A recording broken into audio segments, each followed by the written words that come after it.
¿Cómo empezó a formarse como Estado Ecuador? Ecuador empezó a formarse como Estado en la batalla de Pichincha en 1822, comandado por Antonio José de Sucre. Luego de eso, de esa batalla, era porque estaba la gente inconforme por la corona española. Querían independizarse de la corona española, ser independientes y ser una república del Ecuador. Hacia los años 1830 hubo una asamblea de notables con Juan José Flores, los cuales hicieron la primera constitución, la constitución que se hizo en la ciudad de Riobamba. Ahí se decía todo lo que tenía que ver con los derechos y deberes de las personas y las normas que los regían. Ahí también es importante, tiene una gran importancia la religión, porque a la hora de votar tenían que haber asambleas parroquiales. Ahí era donde la gente iba a depositar su voto, en esos diferentes lugares. También la Constitución promovía la educación pública. El 22 de septiembre de 1830 hubo la primera constitución de los departamentos de Ushuaia, Guayaquil, formando un solo cuerpo independiente con el nombre del Estado de Ecuador. Un dato muy histórico es que hace 179 años de formado la República del Ecuador. Entonces eso es lo más importante del Ecuador. También las organizaciones de los estados, como el Poder Ejecutivo, Legislativo y Judicial. En el escudo de Ecuador podemos ver varias partes que representan puntos importantes de su historia. El cóndor, con las alas desplegadas y levantadas en actitud de vuelo, es símbolo de energía y esfuerzo. Astas, son 4 y coronan cada uno de los pabellones. Se representan inclinadas como puntas metálicas romboidales. El laurel representa la gloria de la nación. El listón, cinta de seda. Está adornado por 4 banderas nacionales, 2 de cada lado, y en cada lado una asa como asta, la lanza y otra la alabarda. Las bases de las astas, frecuentemente cuando la lanza o la alabarda era usada como arma y no como asta permanente, además de la punta superior llevaba una punta inferior. Las faces, compuestas de palitos de madera con una hacha, eran la insignia de los cónsules romanos. Los cónsules eran magistrados que se turnaban durante el año alternativamente la suprema autoridad de la República Romana. El hacha, grande, que formaba parte de cada una de las fases de los litorales romanos. La palma representa la paz en la nación. El sol significa un nuevo comienzo. Los signos que representan los meses de marzo, abril, mayo y junio, donde se luchó contra el militarismo de Juan José Flores. Chimborazo es el volcán más grande del Ecuador, de cuyas nieves perpetuas nace el río Guayas. El río Guayas, el cual se ensancha progresivamente hasta ocupar toda la parte baja del óvalo. Hacia los costados se incluyen orillas de exuberante vegetación, expresión de la agricultura nacional. Buque a vapor de Guayas fue el primero que se construyó en América del Sur en 1841 en los astilleros de Guayaquil. El buque tiene por mástil un caduceo. Los colores del buque y su pabellón, ubicado en la proa, son los de la bandera nacional.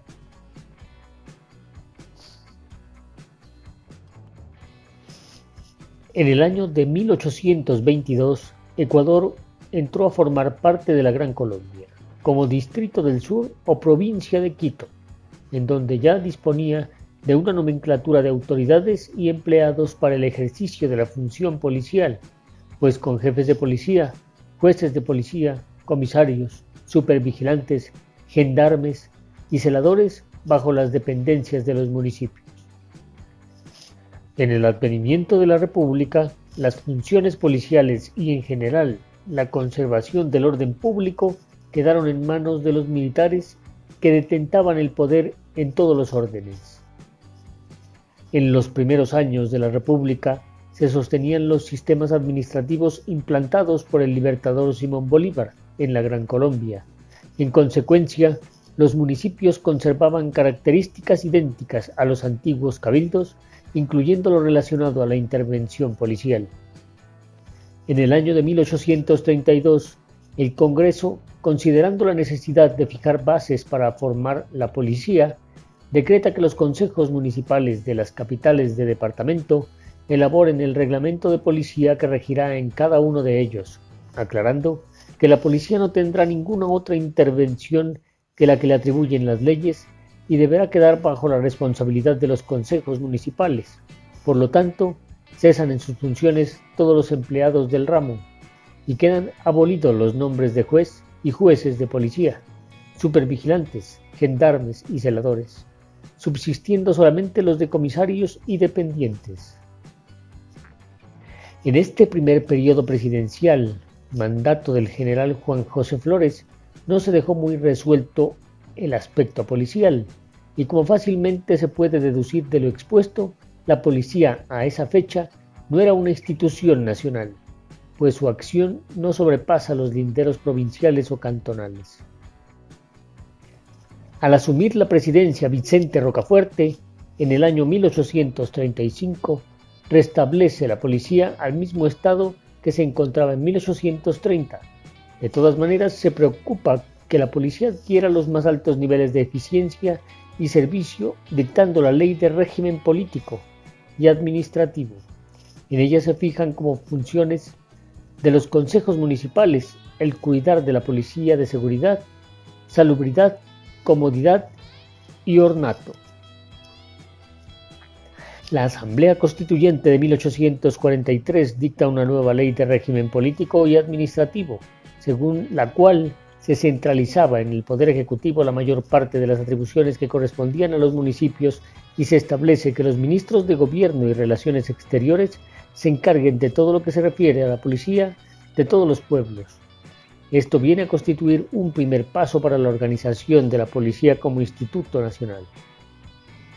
En febrero de 1848 es aprobado por el Ejecutivo el reglamento expedido por el municipio de Quito, sentándose bases para una función policial menos localista, pues comparte responsabilidades con el poder central.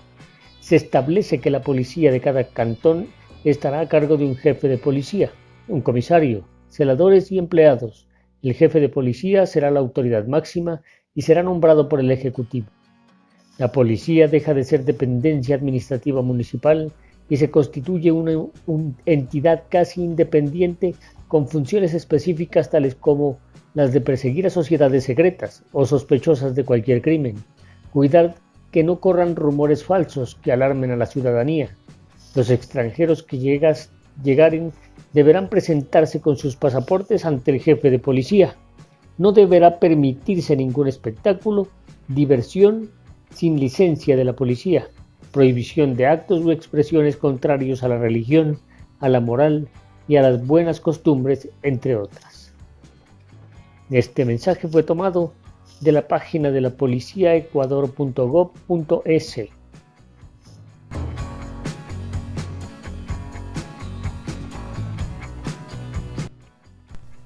¿Cómo se originó el Estado de Perú? Para mirar cómo se originó el Estado de Perú, miramos el mapa que hoy en día tiene 1.2 kilómetros cuadrados, que es el mapa recientemente. Pero tenemos que irnos a los años 5000 a.C. La primera civilización de América se originó en Barranca, a unos 175 kilómetros al norte de Lima. Esta fue conocida como la Caral. Las Caral se dedicaban a la pesca y a la agricultura en las cuencas del río Supe.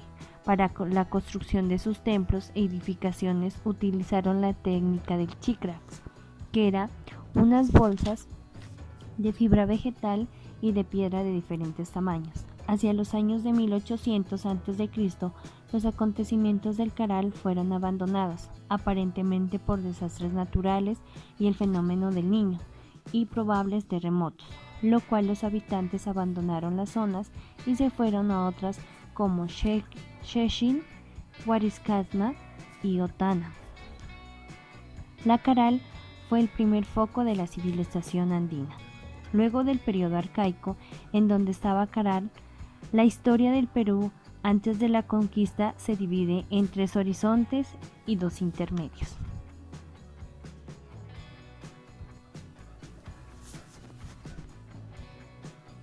Se clasifican en los siguientes horizontes: horizonte temprano, horizonte intermedio temprano, horizonte medio, intermedio tardío y horizonte tardío. La decadencia del imperio empezó con la decadencia de Huaycapac y consiguiente la guerra civil entre Huáscar y Atahualpa, su hijo. Y con la mala suerte, este se concluye con la llegada de los españoles, donde Francisco Pizarro aprovecha este malentendido y se alía con varios pueblos oprimidos, quedando así con la estrangulación de Atahualpa en Cajamarca en 1533. El Perú abarcó casi todo el territorio de Sudamérica, donde la máxima autoridad fue el virrey Vasco Núñez de Vela. Posteriormente se fueron quedando como el virreinato en el sur y el de la Nueva Granada en el norte. Los indígenas fueron sometidos bajo un sistema de mitad de trabajo forzado y con bajos sueldos. Fue impuesta la religión católica y todos sus derechos fueron aplastados. Luego de siglos de represión, el pueblo no queda contento. Las reformas borbónicas, los españoles y peruleros, hijos de españoles nacidos en Perú, generaron en Perú una búsqueda de emancipación que conllevará una serie de revueltas como la de rebelión de Tupac Amaru II, y este sentimiento de búsqueda de libertad también reflejado en otros virreinatos. Así empezando la independencia. Esta independencia que terminó en 1821 por José San Martín. Así dando la primera República del Perú, donde en los primeros años de la República surgieron importantes enfrentamientos de países vecinos, de la discrepancia de los límites, donde se destaca la Guerra Confederacional Peruana-Boliviana entre 1836 y 1839, la cual enfrentó a la criada Confederación Perú-Boliviana. La República del Norte de Perú, que fue apoyada por Chile, fue la derrotada de los confederados y de la separación definitiva de bolivianos, quedando así cada día un país más pequeño. Posteriormente a esto vino la Guerra del Pacífico entre 1879 y 1884. Se originó por la descriptación entre Bolivia y Chile, pero que debido al tratado secreto pero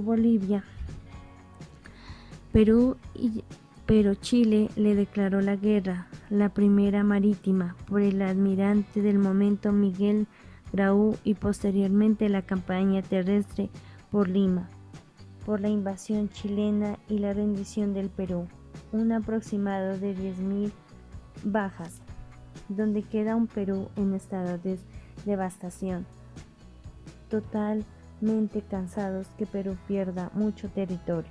En 1909, Perú renuncia a la soberanía de la región amazónica del Atria ante Brasil, sin conflicto alguno al Tratado del Río Blanco. Jérica y Tacna anteriormente fueron cedidas a Chile y volvieron a Perú, donde se firma el Tratado de Lima. En 1929, Tacna regresa al Perú con el Tratado de Lima, recuperando así parte de la Guerra del Pacífico, y se firma el Tratado de Simón Lozano con Colombia. En el norte con Ecuador se delimita en 1942 por la Guerra Peruana Ecuatoriana, con el Protocolo del Río de Janeiro, donde Perú antetiza su soberanía sobre su territorio en disputa, donde queda el actual territorio.